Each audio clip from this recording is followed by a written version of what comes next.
All right, obviously I can't tell you how to run a practice, and probably a lot of you already know how to do that. So I'm just going to give you some principles that have worked well for me in my career so far. The first thing, it's very important, is before you get into the nitty-gritty, is to start with what you want in your life. And life is a amalgam of personal, is it not on? Yeah, it's maybe not on. Oh, we good. Hello. Can you hear me now? Yeah, much better. Life is an amalgam of your personal and professional life. You really can't divorce the two of those. And I've been part of this organization called Entrepreneurs Organization. That's really a really collegial fraternity, if you will. One thing I learned from this organization is something called a hot pen exercise, which means you sit down and you just write and you write and you write what you want, where you want to be in 1 year, 5 years, 10 years.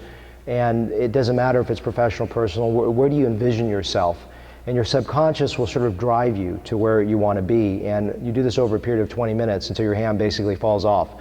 And you keep doing this and you start to distill what's important in your life, where you see yourself in the first year, where you see, and then you do it again in 5 years. You do a 5-year projection, a 10-year projection, and that helps. You know, it took one man to think about this iconic device that becomes indispensable to us nowadays, and without that vision we really can't be anywhere. So a lot of times we get focused in this course in particular on the small things, but we have to look at the big picture. I was listening to an audio program. I do a lot of audio programs when I drive, whether I'm learning a language or I'm learning some things, and Tony Robbins calls this NET, which means no extra time. So I've learned 4 languages this year without any extra time in my personal life. And I listened to a lot of personal development audios, etc. And in this one, but with Joel Osteen, called Breakthrough, he tells a story of 2 fishermen. He says this one fisherman sees the other fisherman constantly throwing these big fish back, and he keeps the little fish. So he asks him at the end of the day, why'd you throw those big fat fish back into the water? He says, well, I only have a 10-inch frying pan. And so the lesson of that story is, you know, are you cooking with a 10-inch frying pan, or what are you what do you want in life? And if it's big, go for it, you know, and you know, don't compromise your own vision based on someone else's. And I interview a lot of high school students going to college for my college, and I tell them to watch the Steve Jobs video, 2005 Stanford address, only 12 minutes long. It's profoundly amazing in terms of what he calls connecting the dots backwards, meaning if you follow your heart and where you want to be, you sort of realize that a lot of the things that you did in the past will have actually facilitated your future. For example, I was a history major. My mom told me, hey, this is such a waste of time, but I'm able to write textbooks very quickly. I've written books, and when it's just me writing it, I can write it in 4 to 6 weeks. That's not bragging. I have a lot of deficiencies. We all have things we're good at and things we're bad at, and that's because we're human beings. But you have to not waste that talent that you've been offered and given by God. So use that talent, find where it is, and when you follow your heart and your passion and desire, that's going to be key. And I'm hoping in this weekend, you may not have had a passion for hair because you didn't know about it. And that's fine. I mean, I don't blame you. You come here with an idea that this is a business prospect, but if there's something within you that I've stimulated to say, hey, this is actually much more interesting, much more creative, much more fun, and I can deliver some awesome outcomes for patients who are very well deserving of this, then great. And if it just doesn't click with you, that's totally fine. We all make choices in our life, and we'll talk about that in a moment. Leadership is so important because management is very different. Management is about micro-finessing things. I'm a horrible manager, but I'm a decent leader. And if you are a good leader, you inspire people toward excellence. You don't push them. It's a pull, it's a draw, rather than a mechanical push. And we all have mentors in our life. You've heard Vance talk about this. This is my mentor, Ed Williams, who I did my fellowship with. And I saw in the OR when terrible things occurred, things weren't perfect, he would always blame himself. He always take responsibility. He didn't sit there and blame everyone around him. And sometimes it was clearly someone else's fault. But ownership and putting yourself with that team where it makes a big difference. And Ed said, you know, people that lose their temper, and I don't blame you. Sometimes, you know, I want to lose my temper. But if you lose your temper and you lose your cool, and you're the head of that staff, I like what he said, if you can't control yourself, you can't control others. Now obviously we're not trying to control people, but it's more of a concept that's there. And that culture that permeates through your staff is going to be found on the phone. It's going to be the way that the patients are taken care of. All that's a component. So I always say find a mentor or be a mentor or both. Books, I'm going to give you some reading assignments. And to me, these have profoundly shaped me. John Maxwell, he says that people quit people, not companies, okay? They may join a company because it sounds cool, but people quit people. And I love this book called Who, it's not up there, I'm sorry, on top grading. And so how I find my best people is I ask my people, who are the best people you've ever worked with in your entire life? And if you create a good culture and a good draw, they'll flock to you. And I've gotten some really, really good people. My pearl is higher Eastern European. Well, you see one of them is awesome. Now I'm getting a congregation of these people. Their work ethic is amazing. And know your weaknesses, because here's the real deal. Everyone around you knows them, okay? I know my weaknesses, and I hire against my weaknesses. But also don't be over arrogant about your strengths, because then people won't help you with your strengths, because they're going to say, oh, he thinks he knows it all anyways. I don't need to help him with that. So be honest with them. And I like what they say is, if you are a leader that's only a 5, you're never going to attract a 7. And let me clarify what that means. It doesn't mean intelligence. I hire people much smarter than I am all the time, and that's good leadership. What I'm talking about is leadership capacity, one's ability to bring people around them that are awesome and talented that want to be with them. So work on yourself, and you will draw better people around you. When you try to work on them, you usually fail.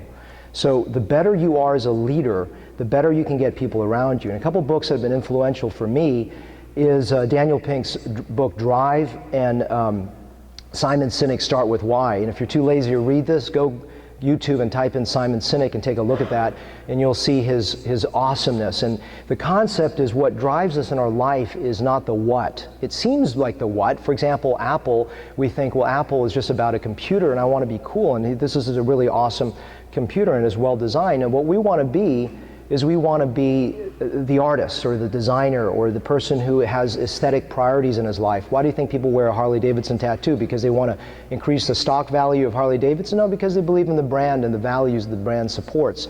And that's really what is important, is go back to why do you do what you do?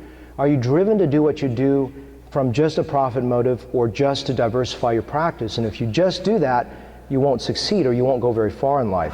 So defining a culture is so critical. This is the key word to underscore, leadership and culture. It defines your drive and where you're going to be in 5 years, because without that culture as an underpinning for your office, you really won't move forward. It will be a static and a stagnant progression. So I like this book by Jonathan Haidt, which is The Happiness Hypothesis, and he talks about, Cheek sent me highly, who really talks about flow. And right now I'm in flow. As you probably can tell, I love doing this. This is not about money, it's about, and that's why I do everything without profit for academic reasons, because I don't want you to know, I don't write a book to make money. I give it all away because I don't want you to think I'm making even 1 penny off of you. I want you to get the book, or come to the course, because I want you to get value. And for me, that gives my life meaning. So when you find those flow moments, and in hair, I'm really lost. I'm really lost when I do hair, into the moment. And you're not going to be able to get to that until you start to get more sophisticated in your capacity of skill sets. Because what Cheek Sent Me Highly says, what flow is, it's the just, here is where you need to be, and that's where you are now. If it's like this, you're going to be frustrated. And if you're like this, it's going to be boring. So you always want to push that edge and get a little bit better. And that's why I go to so many meetings. I'm constantly out here learning. This is a great book. All my staff have read it because it doesn't have political or religious context, so it's a very neutral book. But it just gives you some philosophical ideas of how to lead your life. And the first is 4 agreements, so I'll give you the punchline of the book. 1 is to be impeccable with your word. Impeccable means without sin. Well, none of us are free of that, but it means to be clean with what you say.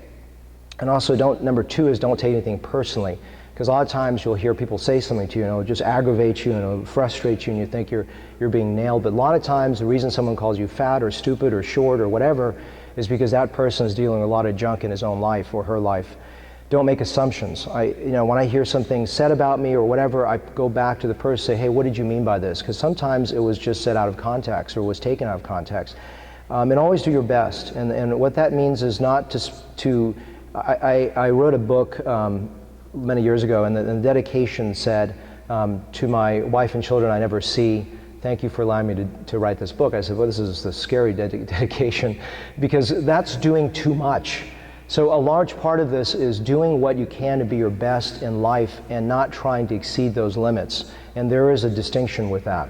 Energy, as you can see, I have almost no voice, but it's learning to say no. There's going to be a million things that are going to be very palatable to you or attractive to you. And what you need to do is take those moments of things that really spark your interest and dive deep with them. But don't take everything on the table. Jim Collins says, what leads to a successful company is a company that can pick its battles and choose what they leave on the table and what they take off the table. So don't grab everything in front of you. They're so easy, especially when you come back from a meeting, there's a million things you want to do. Focus, try to get in and stay that. And that's the next point, is stay focused. When I started, I added hair as a menu item. Okay, I'm a facial plastic surgeon, and I threw hair as a menu item. Well, I never did any cases, because people want people that are focused and in love with what they do. They don't want to say, and by the way, I do X. If you do that, your hair business will never take off. You will always be at the very beginning level. But if you dedicate the time, the energy to construct that future for you, it's attainable. It's going to be a process of attainment, but it's going to be attainable for you. So I build these sites that are based on, this is my face site, and as you can see, it's very simple. And I believe that, you know, women in particular appeal more toward an emotional level. Not to say men don't. But my hair site, which is primarily about 70% of my patients are men, and so it's more technical. There's details, da-da-da-da-da. And so that's just understanding your audience of who's out there and how to construct that. But if I did all that on one website, it's going to be very difficult to actually go forward, because people don't want to have hair buried in the middle of something. So dedicate your website to be different. Education is critical. I was talking to a colleague of mine, very smart woman in my med school, hadn't seen her for a few years, having lunch with her, and I just talking to her, I could tell she hadn't been to a meeting in at least 4 to 5 years. So how did I know that? Because she's speaking 2008 or 2010. If you don't go to meetings, if I even miss 1 year of the ICHRS, like I missed so much, and I couldn't go to KL last year. And so these are things that go to these ICHRS meetings. It's amazing how a little inflection point of pearl you learn will completely change the way you progress over the next 20 years. And as you sort of see what I like to do here, and I encourage my faculty to do, is the Socratic method. We learn through interaction. You can only have so much education by just sitting in an audience. You've got to interact with people that are world authorities who are sitting amongst you right now. And mastery is really an asymptote. In other words, and that's why the book is the Enso that I use as my logo, because Japanese artists constantly draw this every day, because the circle is never perfect. It's not complete. Our life, when it's complete, it becomes gone. It's dead, because they say when you're green, you're growing, and when you're ripe, you're rotting. And if you've done growing, you really have not much more to offer the world. Understand what makes you different. Why would someone want to come to you, and be able to articulate that well? You know, for us, we can give a good level 2 conscious sedation. It's very comfortable, it's safe. We have a accredited surgical facility. You know, we're very artistic, we're very technically, we're leaders in the field, etc. My point of this is not to encourage you to come to me. My point is to have you understand what makes me different. And then you need to articulate what makes you different. And if you cannot do that, sit down and do a vision statement. Work through that. It doesn't mean a vague comment. It means sort of distilling what's important in your life to get there. And you got to work toward it. You cannot just assume that this is going to fall in your lap. Everything is out there, is for your taking if you move forward in life to reach it. And I always say, where do you start? You don't start up here, you start down here, because the heart never lies to you. The mind sometimes plays tricks on you. And I like this quote by Steve Jobs. This is from the Stanford Address. You've got to find what you love. Your work is going to fill a large part of your life. And the only way to be truly satisfied is to do what you believe is great work. And the only way to do great work is to love what you do. If you haven't found it yet, keep looking. Don't settle. And that's why Steve Jobs. Thank you for your attention.